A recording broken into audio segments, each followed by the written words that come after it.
우리는 지난 시간에 부활하신 예수님께서 제자들을 세 번째로 만난 사건을 우리가 살펴보고 있습니다.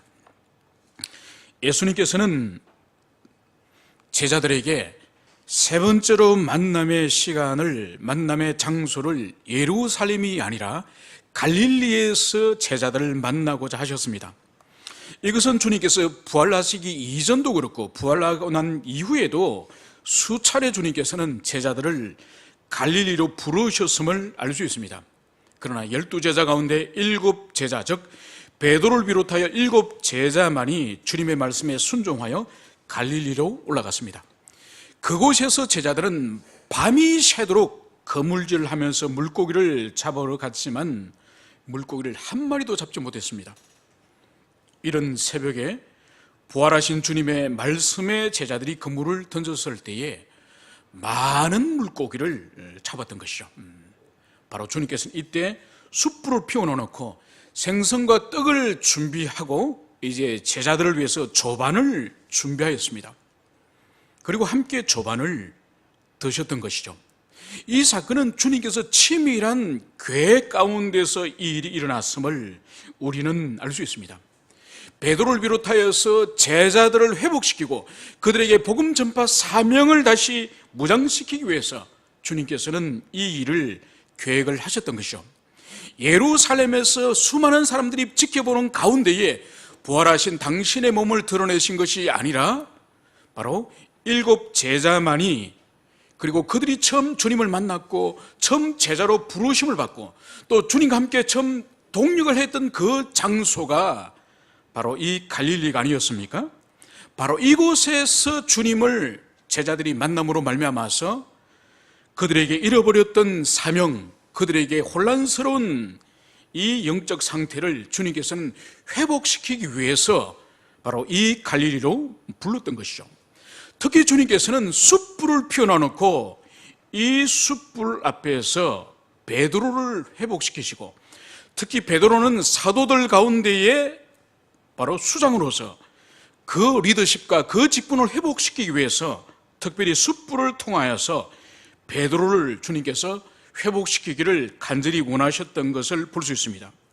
자신들의 기술과 자신들의 능력으로는 물고기를 한 마리도 잡지 못했지만은 주님의 말씀에 순종할 때에 많은 물고기를 잡을 수 있었던 이 사건을 통해서 궁극적으로 사람 잡는 업으로 부름을 받았던 그들에게, 그들이 결국은 주님께 순종할 때에 많은 영혼들을 추수할 수 있음을 바로 이 갈릴리의 이 사건을 통해서 주님께서 가르치셨던 것입니다. 오늘은 바로 이어서 그들이 조반을 먹은 후에 이렇게 오늘 15절은 시작을 하고 있습니다.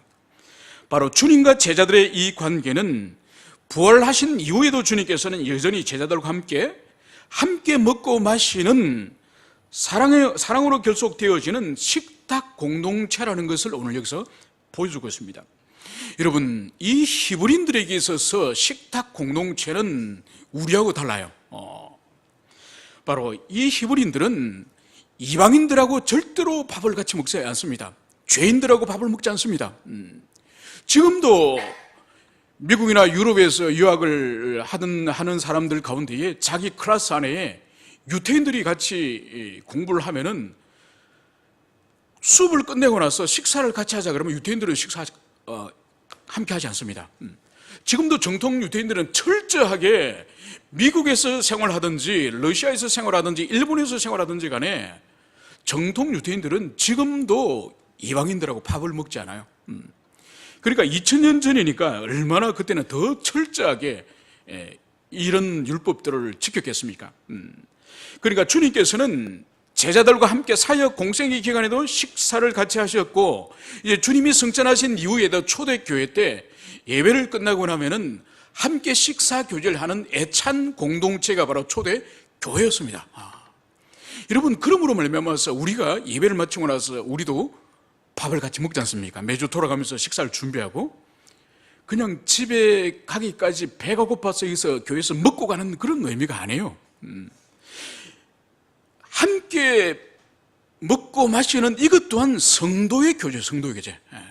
여러분들이 꼭 성경을 펴놓고 하나님 말씀을 읽고 그 말씀을 나누면서 기도 제목을 나누어야 성도의 교제가 아니라 함께 식사 교제를 하면서 그 가운데에 함께 교제하는 이것은 이미 주님과 제자들 사이에서부터 이미 전통으로 시작된 거예요. 그래서 바울 사도가 고린도전서에서도 이 애찬 가운데에 부자들은 술과 기름진 음식을 가져와서 미리 그것을 먹고 취하는 그런 것을 바울이 책망하지 않습니까? 그죠? 그러니까 주님과 제자들에게 있어서 또 바울과 그 시대의 또 그리스도인들에게 있어서 함께 먹고 마시는 이 공동체는 교회 안에서 계속되어져 왔던 것이에요. 그래서 우리는 교회 안에서 먹고 마시는 것을 그냥 식당에서 먹고 마시는 것처럼 그렇게 생각해서는 안 되는 거예요. 거룩한 성도의 교제, 그 연장선에서 우리가 함께 먹고 마셔야 됨을, 그것을 우리는 기억해야 될 것입니다. 그리고 더 나아가서 주님께서 제자들과 함께 먹고 마시는 또 의미가 뭘까요? 이것은 바로 주님께서 생선과 떡을 잡수시는 이 모습을 통하여서 주님의 이 육체, 주님의 이 몸은 음식을 먹고 마실 수 있는 완전한 사람의 육체로서 부활하셨음을, 그것을 제자들에게 보여주는 것이죠. 그래서 그 시대에 주님은 육체는 부활하지 않았다고 하는 그 영지주의들의 거짓된 가르침을 주님이 친히 음식을 먹고 마심을 통하여서 당신의 육체가 완전한 부활체라는 것을, 그것을 여기서 보여주고 있습니다. 그러면서 우리 주님께서는 베드로에게 이제 말을 거십니다. 바로 요한의 아들 시몬아, 요한의 아들 시몬아, 이렇게 베드로를 부르는 것이죠. 여러분, 통상적으로 베드로를 부르는 명칭이 무엇이었겠습니까? 그것은 바로 시몬 베드로죠. 통상적으로 그 제자들 무리 안에서나 그 시대에는 시몬 베드로가 통상적인 이름이었습니다. 그런데 오늘 주님께서는 요한의 아들 시몬아 이렇게 부르셨거든요. 여러분, 요한의 아들 시몬아, 이것은 손 아래 사람이 그렇게 부르는 것이 아니에요. 여러분, 여러분도 다 누구의 아들이고 누구의 딸이지 않습니까? 그런데 여러분보다 나이가 어리거나 손 아래 사람이 여러분의 아버지, 어머니 이름을 부르면서 누구누구 아들 누구야, 누구누구 딸 누구야 이러면 여러분 기분이 어떻겠습니까? 그거는 손 아래 사람이 부르는 것이 아니라 손 위 사람이 부르는 거예요. 이것은 바로 예수님께서 처음 베드로를 부르실 때에, 처음 부르셔서 사도로 제자로 세우실 때에 요한복음 1장 42절에서 요한의 아들 시몬아, 주님이 그렇게 부르시는 거죠. 오늘 주님께서는 이 베드로를 처음 만났을 때에 요한의 아들 시몬아, 3년 전에 부르셨던 그 부름을 오늘 주님께서는 이 갈릴리 호수에서 조반을 다 드시고 난 이후에 다시 요한의 아들 시몬아, 다른 사람이 감히 베드로를 그렇게 부를 수 없는 그 호칭을 부르는 거예요. 여러분, 이 호칭에는 주님과 베드로 사이에 있는 그 특별한 관계를 보여주는 것이죠. 특별한 관계. 주님이 아니고는 감히 부를 수 없는 이 호칭을 부름으로 말미암아서 주님과 베드로 사이에 친밀하고 특별한 스승과 제자 사이의 그 관계를 여기서 보여주는 것이죠. 여러분, 여러분들에 대해서 특별한 이름을 부르거나 특별한 호칭을 부를 때는 그 사람과의 관계성을 보여주지 않습니까? 그죠? 여러분, 여러분들이 평소 생활할 때에 여러분 이름을 부르는 사람이 여러분 주변에 있습니까? 여러분의 성과 이름을 부르는 사람이 있습니까? 아마 나이가 좀 들어갈수록 아마 보기 힘들 겁니다. 그러니까 저를 보고 야 안순우, 이런 이름을 부르는 것을 듣기가 힘듭니다. 그런데 고향에 가면은 많이 듣죠. 추석이나 설에 가면은 야 순우야 왔냐, 야 안순우. 그러니까 고향 친구나 동기들이나 있는 사람들은 이름을 막 부르는 거죠. 아니면 고향에 있는 어르신들이, 제가 어릴 때 뛰어다닐 때 모습을 다 지켜보셨던 어르신들은 야 자네 순우 왔는가 이렇게 부르는 것이죠. 그래서 주님께서 요한의 아들 시몬 이 부르시는 그 호칭 가운데에는 주님과 베드로 사이의 독특한 특별한 그 관계성을 설정하여서 주님께서 그것을 여기서 말씀을 하고 있는 것이죠. 이것은 바로 베드로를 향해서 주님께서 자신을 향해서 얼마나 애정을 가지고 있고 친밀한 관계고 자신과 특별한 부르심의 관계인지 그것을 베드로의 심령 가운데 불러일으키기 위해서 주님께서는 이 호칭을 부르셨음을 그것을 오늘 여기서 알 수 있습니다. 이어서 주님께서는 베드로에게 이러한 말씀을 하십니다. 내가 이 사람들보다 나를 더 사랑하느냐. 오늘 주님께서 베드로를 향해서 질문하신 이 질문을 우리가 주의 깊게 볼 필요가 있습니다. 내가 이 사람들보다 나를 더 사랑하느냐. 오늘 주님께서는 단순히 네가 나를 사랑하느냐 이걸 주님께서 질문하신 것이 아니요, 네가 이 사람들보다가 나를 더 사랑하느냐. 오늘 주님께서 오늘 질문하신 것은 바로 비교격으로 다른 사람들과 베드로 옆에 있는 6명의 또 다른 제자들과 비교하면서 이 사람들보다 나를 더 사랑하느냐, 이 질문을 하였다는 이것을 우리가 기억해야 될 것입니다. 여러분, 왜 주님께서는 네가 나를 사랑하느냐 이렇게 질문하지 않으시고 이 사람들보다 더 나를 사랑하느냐 이런 비교격으로 주님께서 물으셨을까요? 이것은 바로 베드로가 과거의 한 사건에 관련한, 거기에 관련되는 그 사건에 근거해서 주님이 질문하신 거예요. 이것은 바로 요한복음 13장과 마가복음 14장에서 주님이 붙잡히시는 그날 밤에 제자들과 식사를 모두 마치시고 나서 주님께서 제자들에게 오늘 밤에 지금 앞으로 일어날 일을 주님께서 말씀하셨습니다. 그 일이 바로 뭔가 하니까 바로 오늘 밤에 내가 이제는 붙잡혀서 이제는 고초를 당하고 이제는 내가 십자가에 못 박힐 것을, 그것을 제자들에게 말씀을 주님이 하셨습니다. 그때에 이 베드로가 나서지 않았습니까? 나서서 베드로가 한 말이 뭔가요? 옆에 있는 자신의 동료 제자들 향해서 이들은 다 주님을 부를지라도, 이들이 다 주를 부를지라도 나는 주님을 부리지 않겠나이다. 나는 죽는 데까지 따라가겠나이다. 이 말을 베드로가 한 것이죠. 여러분, 그때 베드로가 사용한 말이 바로 뭔가요? 나는 주님을 따라가겠습니다. 이것을 말한 것이 아니에요. 다른 사람들은 다 주님을 버리고 포기하고 도망을 치더라도 나는 따라가겠습니다. 나는 주님을 죽는 데까지 따라가겠습니다. 베드로가 다른 제자와 자신을 비교하여서 주님께 자신의 신앙을 고백한 거예요. 여러분, 오늘 주님께서는 정확히 베드로가 다른 제자와 비교해서 자신의 믿음이 훨씬 더 탁월하다는 것을 드러낸 그날 밤의 그 정언을 근거로 하여서 너가 이 모든 사람들보다 나를 더 사랑하느냐, 이 질문을 주님이 하셨음을, 그것을 우리는 기억해야 될 것입니다.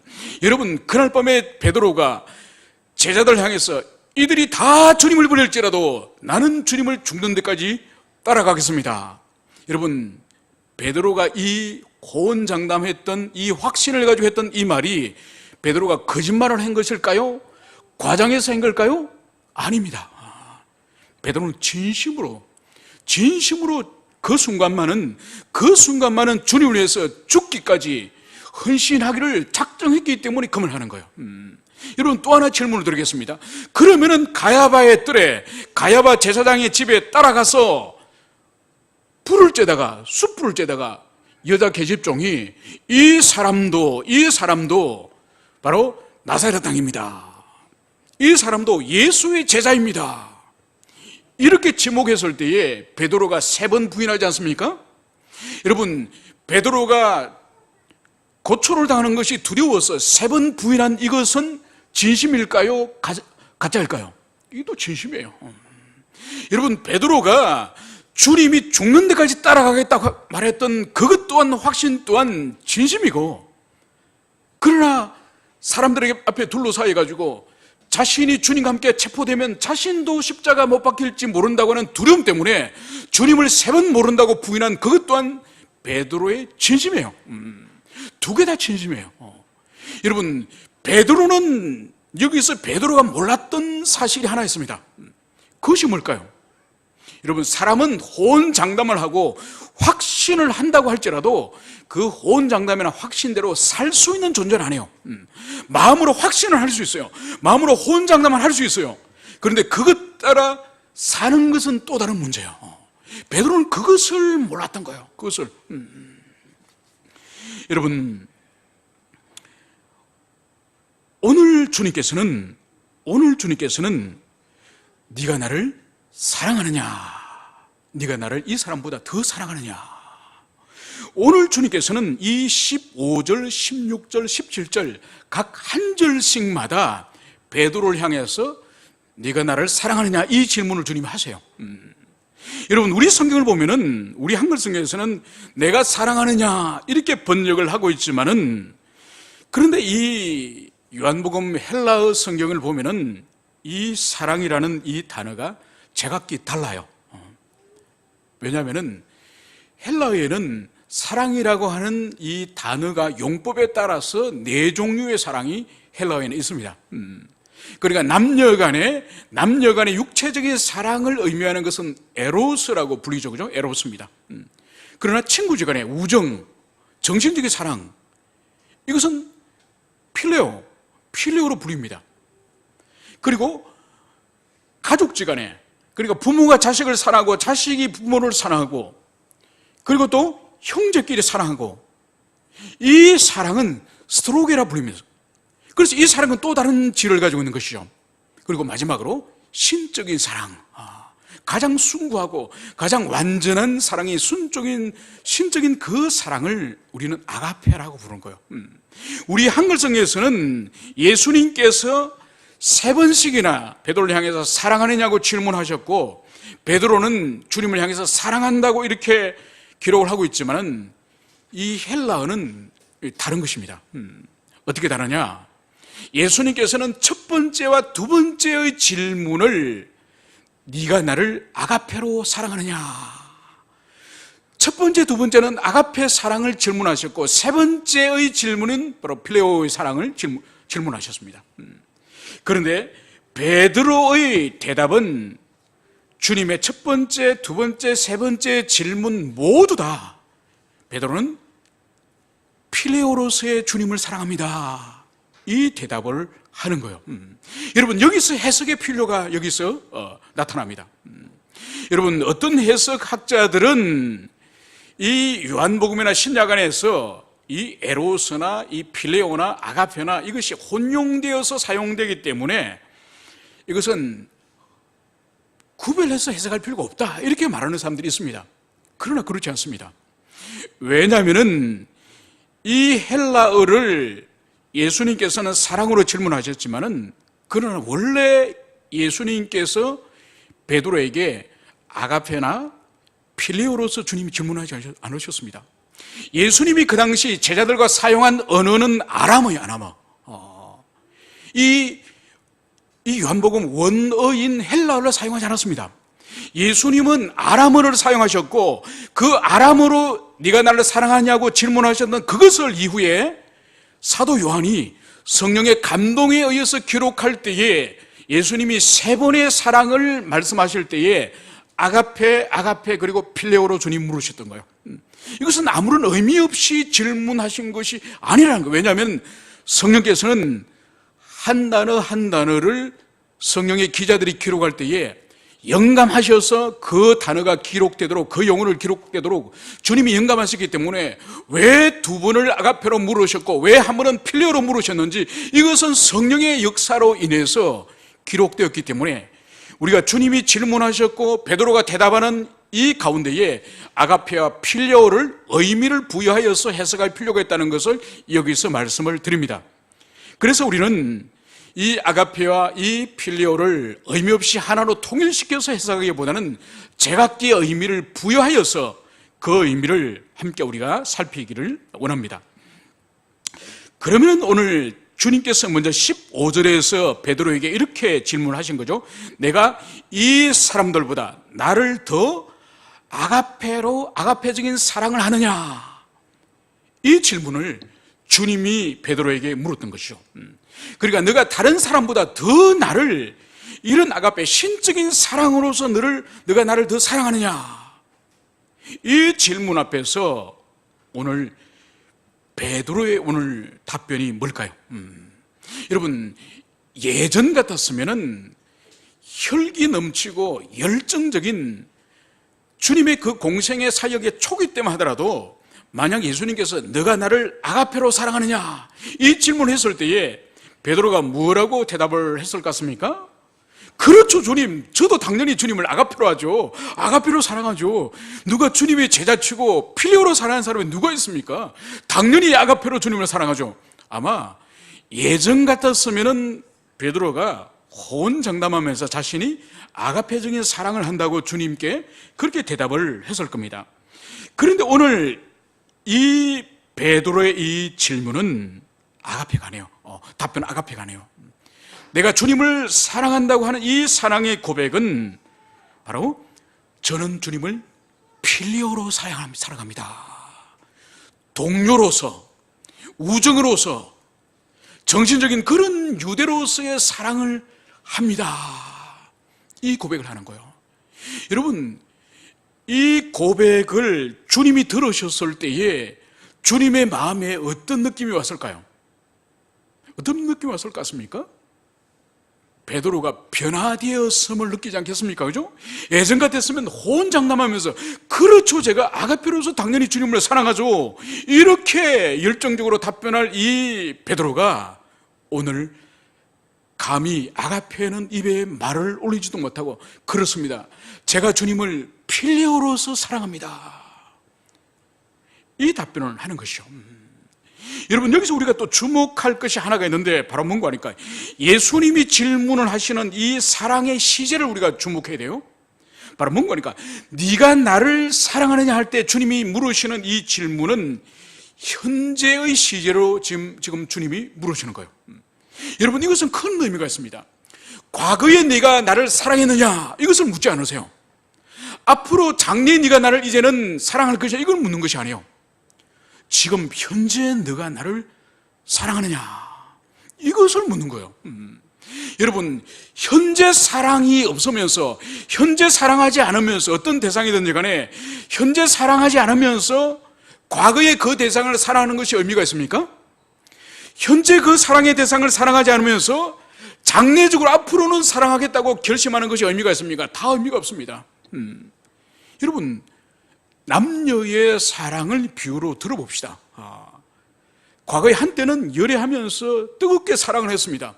그래서 결혼을 했어요. 그래서 가정을 이루었습니다. 그런데 지금은 아무런 애정이 없어요. 그냥 형식적인 껍데기밖에 남아있지 않는 그런 관계예요. 자, 그럼 봅시다. 과거의 사랑이 현재 사랑하지 않으니까 무슨 의미가 있습니까? 아무런 의미가 없어요. 지금 현재 또 사랑하지 않아요. 그런데 마음으로는 내년부터는 사랑할 거야, 2년 후부터는 사랑할 거야. 여러분, 현재 사랑하지 못하는 사람이 장래 사랑을 하는 것이 얼마나 힘들까요? 어쩌면 죽을 때까지 사랑이 회복되지 않을지도 몰라요. 그러자면 예수님께서 이 베드로에게 과거에 네가 사랑하지 않고 죄를 지었던 것에 책망하는 그런 의미가 아니에요. 그리고 장차 장래적으로 주님을 사랑하라고 하는 결단의 의미를 주님이 그것을 묻는 것이 아니에요. 주님이 지금 베드로에게 묻는 것은 현재적으로 네가 나를 사랑하느냐, 이것을 주님 지금 우리에게 묻고 있는 거예요. 여러분, 우리도 좀 마찬가지예요. 우리가 인간관계 가운데서 사랑을 누구를 하든지 아니면은 우리의 사랑의 대상이 하나님이시든지 그 대상에 있어서 가장 중요한 사랑의 시점은 현재. 현재 사랑하지 못하는 그것은 다른 어떤 것으로도 보상할 수 없고 다른 것은 의미가 없는 것이에요. 인간을 사랑하더라도 현재 그 사람을 사랑하는 것이 의미가 있고, 주님을 향한 사랑도 현재적으로 그분을 사랑하는 것이 의미가 있는 것이지, 내가 내년부터 새해부터는 주님을 사랑해 보겠습니다, 내가 당신을 한 3년 있다 그때부터 내가 당신을 이제 부부로서 사랑해, 그건 의미가 없다는 거예요. 오늘 주님께서 이 베드로에게 현재적인 사랑을 묻는 것처럼 우리에게도 현재적인 사랑이 있는지 그것을 주님께서 묻는 그것을 우리가 가슴에 새겨야 할 것입니다. 오늘 주님께서는 3번씩이나 이 사랑을 질문을 하십니다. 두 번째까지는 베드로를 향해서 너가 나를 아가페적인 사랑을 하느냐, 이 질문을 하시다가 주님은 드디어 세 번째 와서는 베드로가 첫 번째도 내가 필레오로 주님을 사랑합니다, 내가 주님을 필레오로 사랑합니다, 두 번째가 필레오로 사랑한다고 말씀을 베드로는 했습니다. 이제 세 번째 주님께서 베드로를 향한 질문이 뭡니까? 베드로야, 그러면 네가 나를 진짜 필레오로서 사랑하니? 여러분, 이 세 번째 질문 앞에 오늘 17절에서는 베드로가 근심하였다고 성경이 말씀하시는 거예요. 여러분, 왜 베드로가 주님을 향해서 저는 아가페로 사랑할 자격이 없습니다, 사랑하지 못합니다, 저는 겨우 필레오로서 주님을 사랑합니다, 이 답변에 대해서 주님께서는 그럼 네가 진짜 나를 필레오로서 사랑하니? 이 질문을 주님이 했을 때에 왜 베드로는 근심을 했을까요? 그것은 바로 주님께서 세 번씩이나 이 집요하게 이 질문하는 이 질문을 통해서 바로 이 베드로는 숯불을 쬐면서 주님을 세 번 부인했던 그날 밤에 자신의 불신앙을 지금 생각하는 것이죠. 3년간을 그 주님을 사랑한다고 따라다니면서 배우고 훈련받고 모든 좋은 은사를 받았지만은 결국은 자신의 그 고난 앞에 주님을 모른다고 부인하고 그것도 저주를 하면서 부인한 자신을 볼 때는 필레오로서의 사랑도 없다는 것을 이 베드로는 깨달았던 거예요. 여러분, 주님이 베드로를 회복시키는 방식이 바로 이거예요. 주님이 우리 영혼을 회복시키는 방식은 과거의 어떤 허물들, 우리의 죄들, 우리의 연약함들을 내 그거 모른 척 해줄게, 그거 없던 일로 하자. 주님은 이렇게 우리를 회복시키지 않아요. 우리를 바닥에까지, 우리의 밑바닥까지 주님께서 포기하시고 우리 자신을 철저히 깨뜨리시고 우리 자신이 얼마나 무능하고 부패하고 아무것도 아닌 먼지와 같은 존재인지를 보게 하심으로 그렇게 주님께서 우리를 치유하시고 회복시키시는 주님의 방식이에요. 여러분, 이 베드로는 7명의 제자들 가운데 가장 선임이에요. 선임. 나머지 6명의 제자들이 지켜보는 가운데 주님께서 지금 3차례씩이나 집요하게 너가 나를 사랑하느냐고 주님 지금 질문하고 있는 거예요. 여러분, 이것은 베드로에게 매우 고통스러운 거예요. 그날 밤 주님을 부인하고 주님을 떠났던, 주님을 향해서 저주하였던 그 자신의 그 악한 모습을 주님께서는 생생하게 상기시키는 그 방식을 주님께서 여기서 행하고 있는 거예요. 여러분, 이것이 바로 주님께서 우리 영혼을 회복시키시는 방식이에요. 우리 허물과 죄와 연약함을 은폐하거나 감추거나 없는 것처럼 그렇게 우리를 고치시는 분이 아니에요. 여러분, 우리가 어떤 큰 병이 의심스러우면 병원을 가지 않습니까? 어떤 병원을 가죠? 삼류병원에 갑니까? 아니죠? 이름도 없는 그런 삼류 교수가 있는 그런 병원 갑니까? 아니죠? 최고의 병원, 최고의 교수가 있는 그런 병원, 의사가 있는 병원, 그런 병원을 가죠, 그죠? 여러분, 그러면 최고의 병원, 최고의 의사가 어떤 의사고 어떤 병원입니까? 환자에게 커피 타주는 의사? 병원을 갔는데 거기에 구내식당 밥을 공짜로 주는 그런 병원? 그런 병원이 최고 병원이 아니에요. 최고의 장비를 갖춰가지고 최고의 학문을 터득해가지고 그 사람 내면 속에 무슨 병이 있고 병 상태가 어느 정도 진행되었고 그래서 어떻게 그 사람을 처치하면은 병을 깨끗이 낫게 할지 최고의 의학 기술을 가지고 있는 병원과 최고의 수술 능력을 가지고 있는 그런 의사를 가지고 있는 그 병원이 그 의사가 최고의 의사예요. 환자에게 밥 사먹이고 술 사먹이고 차 사주는 친절한 의사가 있는, 그러면서 능력이 없는 그런 병원이 아니라 환자의 내면에 어떤 질병이 지금 감염돼서 지금 그 영혼이 생명이 위협을 받고 있는지 정확한 진단을 할 수 있는 첨단의 장비가 기술을 가지고 있는 그 병원이 최고의 병원인 것처럼 오늘 주님께서는 베드로의 내면 가운데에 베드로는 아가페는커녕 필레오는커녕 주님을 배신하여 떠났던 그 불신앙의 사람, 아무것도 아닌 자신이라는 것을 주님은 오늘 베드로의 그것을 직시하게 하는 거예요. 여러분, 이것이 바로 주님께서 사람의 영혼을 회복시키시고 사람의 영혼을 고치시는 그 방식인 것을, 그것을 우리는 기억해야 됩니다. 여러분, 신앙생활을 좀 오래 하게 되고 교회 직분을 가지고 있고 섬기고 이걸 하면은 사람들이 익숙해지는 것이 뭔지 아십니까? 자기 허물과 죄를 감추는 기술만 뛰어나요. 허물과 연약함은 숨기고, 허물과 연약함은 숨기고, 그냥 자기가 받은 은혜를 자랑하고, 은사를 자랑하고, 자기가 무엇은 섬김했던 것을 자랑하고, 그런 것은 드러내기를 좋아하면서 자신 속에 있는 은밀한 죄와 허물과 연약함은 감추려고 하는 거예요. 여러분, 주님은 다르세요. 주님은 절대로 우리가 감추고 숨기는 영혼들에게는 치유와 회복의 역사가 없습니다. 오늘 다른 동료들 앞에 이 베드로를 철저히 깨뜨리고 철저히 치부를 드러내고 철저히 그의 죄를 드러내시는 주님의 이 방식을 보십시오. 여러분, 그러므로 말미암아서 우리가 신앙생활이 더 깊어지고 더 연륜이 쌓이면 쌓일수록 우리가 더 주님 앞에 열심을 해야 될 것이 뭔가 하니까 우리 자신의 연약함들을 주님 앞에 드러내고 심지어 지체들 앞에 드러내기를 우리는 좋아해야 됩니다. 여러분, 그 증거가 이미 성경 가운데 있으니 여러분, 구약의 시편, 다윗의 시편을 보십시오. 다윗의 시 가운데에 자신의 죄악과 죄를 저질렀음과 자신의 영혼의 상태의 비참함을 그는 얼마나 절규의 노래를 부르는지 모릅니다. 시편 51편에 가면 나는 내 죄를 아오니 내 죄가 항상 내 앞에 있나이다. 내가 죄악 중에 출생하였나이다. 항상 자신이 저질렀던 죄가 자신 앞에 있으며 자신은 죄악 중에 출생하였다고 자기를 고백하는 거예요. 그렇게 경건한 왕인, 그렇게 거룩한 왕인 다윗조차도 자신의 죄를 절거히 드러냅니다. 여러분, 신약에서 로마서 7장에서는 사도 바울은 이렇게 탄식합니다. 선을 행하기를 원하는 나에게 악이 함께 있는 것이로다. 오라, 나는 공고한 사람이로다. 이 사망의 몸에서 누가 나를 건지랴. 여러분, 대사도, 위대한 바울 사도, 그 거룩한 삶을 살았던 그 바울 사도마저도 자기 속에 얼마나 죄가 역사하고 때로는 죄가 자신을 삼켜버렸다고 하는 그 고백을 담대하게 바울이 하는 것입니다.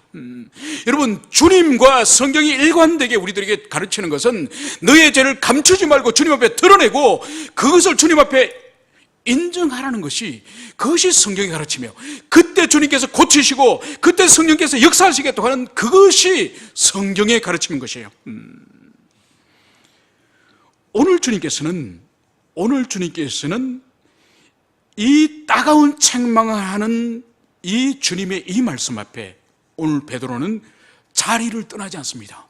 묵묵하게 주님의 이 책망을, 가슴 아픈 책망을, 속이 쓰린 이 책망을, 자존심 상하는 이 책망을 이 베드로는 묵묵히 듣고 있는 거예요.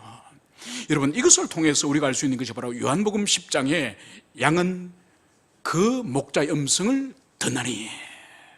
여러분, 양이 그 목자의 음성을 듣는다는 의미가 뭘까요? 듣고 순종한다는 거예요. 여러분, 주님의 양인지 주님의 양이 아닌지를 확인하는 방식 중에 하나가 있습니다. 그것이 뭔가 하니까 하나님의 말씀의 책망을 해보는 거예요. 하나님의 말씀의 책망을, 그 사람이 책망받을 일이 있어서 불러서 말씀의 책망을 하면은 주님의 양은 주님의 음성을 듣고 순종을 합니다. 자기를 성찰하고 회개하고 자기를 다시 돌아보는 그런 삶을 사는 것이죠. 그러나 주님의 양이 아닌 사람은 말씀의 책망 가운데에 견디지 못하고 뛰쳐나가는 거예요. 오늘 보세요. 다른 6명의 다른 제자들이, 다른 동료 제자들이 지켜보고 있는 가운데에 3번씩이나 집요하게 주님이 물어보시는 것은 바로 숯불을 쬐던 그날 밤에 베드로가 주님을 부인하였음을, 그것을 주님이 드러내는 이 일 가운데서도 오늘 베드로는 자존심 상해하지 않고 그 자리를 박차고 떠나지 않고 오늘 주님의 이 책망과 이 치유하심을 그대로 오늘 다 받는 거예요. 그대로. 여러분, 이것이 주님의 양이에요. 주님의 사람이에요. 여러분, 하나님의 말씀은, 우리를 격려하고 위로하는 말씀은 10%도 안 돼요. 여러분, 신구약 성경 전체를 보더라도 10%도 안 돼요. 90% 이상의 말씀은 우리에게 책망하고 죄를 탄핵하고 징계하고 경고하는 말씀이 90% 이상의 90%의 말씀이에요. 그러니 하나님의 교회에 와서 사람들이 책망의 말씀을 듣기보다는 그냥 격려해주고 칭찬하고 그런 말씀을 해달라는 거예요. 여러분이 고래요? 고래요? 그 칭찬 들고 춤을 추게? 성경은 훨씬 더 많은 말씀이 우리를 정신 차리라, 돌이키라, 회개하라, 이 말씀으로 가득 차 있다 해도 과언이 아닌 거예요. 바로 주님의 이 말씀 앞에 오늘 이 베드로는 끝까지 그 자리를 지키며 주님의 말씀을 가슴에 새기는 것을 오늘 여기서 볼 수 있습니다. 오늘 이 베드로를 향해서 오늘 주님께서는 15절과 16절, 17절에 일관되게 주님께서는 이 사랑의 고백을 하는 베드로를 향해서 하신 말씀이 바로 내 양을 먹이라, 내 양을 치라. 이 목양의 사명을 오늘 이 베드로에게 주셨음을 볼 수 있습니다. 여러분, 이것은 바로 뭔가 하니까 다른 영혼을 섬기고 영혼을 목양하는 그 원리가, 최고의 원리가 다른 것이 아니라 주님을 사랑하느냐, 주님을 사랑하는 자에게 주님의 양을 맡기는 이 목양의 원리를 오늘 주님께서 베드로에게 그것을 말씀을 하고 있는 거예요. 그러니까 베드로의 무너진 그 믿음, 무너진 그 내면, 그것을 주님께서 사랑으로 회복시키시면서 회복된 그 사랑으로서 오늘 목양을 맡기는 거예요. 여러분, 그러므로 영혼을 섬기고 영혼을 돌보는 목양은 누가 하느냐? 주님을 사랑하는 자가 하는 거예요. 주님을 사랑하는 자, 열심히 있고 교회에서 많이 섬겨받고 사역을 많이 해보고 열정이 있는 그런 사람이 영혼을 목양하는 것이 아니에요.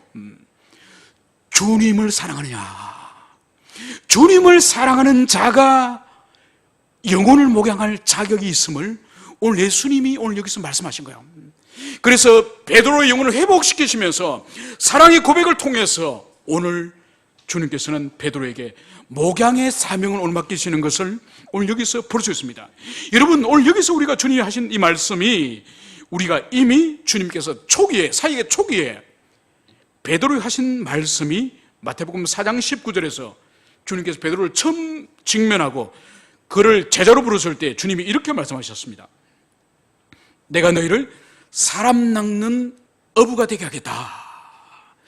처음 주님께서 베드로를 부르실 때는 사람 낚는 어부로 주님 부르셨습니다. 여러분, 그렇지만 오늘 요한복음을 마치는 이 마지막 장면에서는 주님께서는 내 양을 치라, 내 양을 먹이라, 이 말씀을 하시는 거예요. 여러분, 이 여기에는 사도를 비롯하여 이후에 교회 시대에 교회에게 주어진 놀라운 사명이 바로 이 두 말씀에 있는 거예요. 바로 뭔가니까 베드로를 향해서 처음 부르심을 받을 때는 사람을 낚는 어부가 되게 하겠다는 이것은 바로 영혼들에게 복음을 전파하여 그리스도 예수를 증거하는 이 사명을 맡기신 것이고, 오늘 주님께서는 요한복음 이 마지막 장에서는 내 양을 먹이라고 하는 이것은 바로 뭔가 하니까 복음 전파를 통해서 교회 안에 들어와 있는 영혼들, 그 영혼들을 목양하고 돌보고 그들을 거룩하고 성숙한 하나님의 백성으로 자라게 하는 목양 사역을 함께 맡기시다는 거죠. 그래서 여러분, 교회는 2000년 전이나 지금이나 동일하게 결국은 그 본질을 거슬러 올라가면 두 사역이에요. 그러니까 교회 밖에서 아직 하나님을 모르고 그리스도 예수를 모르고 죄 사함을 얻지 못한 그 영혼들에게 복음을 증가해서 그리스도의 교회 속으로 그들을 인도하는 것, 이것이 첫째요. 두 번째로는 교회 속으로 들어오면 그냥 놔두면 저절로 자랍니까? 아니죠, 그죠? 그때 어떻게 되죠?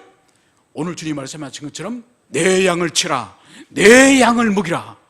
그들에게 필요한 양식과 그들에게 필요한 음료를 그들에게 씨를 따라서 먹여서 그들이 점점 거룩한 하나님의 사람으로 자라갈 수 있도록 목양하는 이 일이, 전도와 함께 목양 이 일이 교회 시대의 영원한 사명임을 오늘 주님께서는 그것을 여기서 말씀을 하고 있습니다. 오늘 주님께서는 이 베드로를 향해서 너가 열정이 있느냐? 너가 얼마나 교회에서 오랫동안 사역을 해봤느냐? 얼마나 섬겨봤느냐? 얼마나 열심히 금식기도 해봤느냐? 준비됐느냐? 학위는 받았느냐? 신학교는 갔느냐? 주님 그거 말씀하지 않으세요. 주님 말씀은 네가 나를 사랑하느냐? 사랑하느냐? 여러분, 이 말씀을 하면은, 그것은 목사님이나 전도사님이나 구역장님들이나 해당되는 그 말이 아닙니까? 아닙니다. 여러분, 이 지상에 있는 모든 그리스도인은 반드시 누구에게 복음을 전하거나 가르치거나 배우거나 이 일을 동시에 다 하게 됐습니다. 여러분, 나는 아직 어린데요, 영적으로 어린데요, 여러분, 그렇게 생각하는 사람이 있으면 그 사람보다 더 어린 사람이 있습니다. 나는 세례받은 지 한 달밖에 안 됐는데요, 아직 세례 못 받는 사람도 있다니까요. 그런 사람들에게 자신의 빛을 전하고 가르치고 함께 섬겨서 그들을 자라가게 하는 거예요. 그러니까 이 지상의 모든 그리스도인들은 동시에 학생인 동시에 교사요. 끊임없이 배우고 자라가야 되고, 그래서 나는 이제 다 배웠기 때문에 나는 교사할 필요가 없다, 이런 사람 없습니다. 모든 사람이 학생이고 모든 사람이 교사여야 돼요. 오늘 우리 주님께서 베드로의 심령을 회복시키시고 그에게 이제는 교회를 맡기시는 것을 봅니다. 당신께서 지금까지 사역하셨던 이 지상의 영혼들, 이 지상에 당신이 사랑하였던 그 양들을 이제는 회복된 베드로와 회복된 제자들에게 맡긴 것을 오늘 볼 수 있습니다. 여러분, 이것은 오늘날 우리들에게 그대로 성계되어서 우리들에게 맡겨진 것이죠. 눈을 들어서 우리 주변을 바라보기를 원합니다. 주님을 알지 못하는 영혼들이 얼마나 세상에 많은지 몰라요. 얼마나. 한국에 이렇게 교회가 많지만 아직도 주님을 전혀 모르는 사람이 80%가 넘어요. 전혀 한 번도 신앙생활 안 한 사람이 80% 넘어요. 그리고 하나님의 교회 안에 들어와 있지만은 영적으로 변화되지 않고 자라지 않고 거룩해지지 않고 성숙하지 않고 영적으로 고사 상태에 있는 그런 사람들이 또 교회 안에 얼마나 많은지 몰라요. 그래서 우리는 복음을 전파하는 일과 영혼들을 잘 살피고 돌보는 그 일에 우리 자신들이 부르심을 받았다는 것을 여러분들이 가슴에 새기시면서 오늘 이 말씀을 함께 가슴에 새기시기를 간절히 원합니다.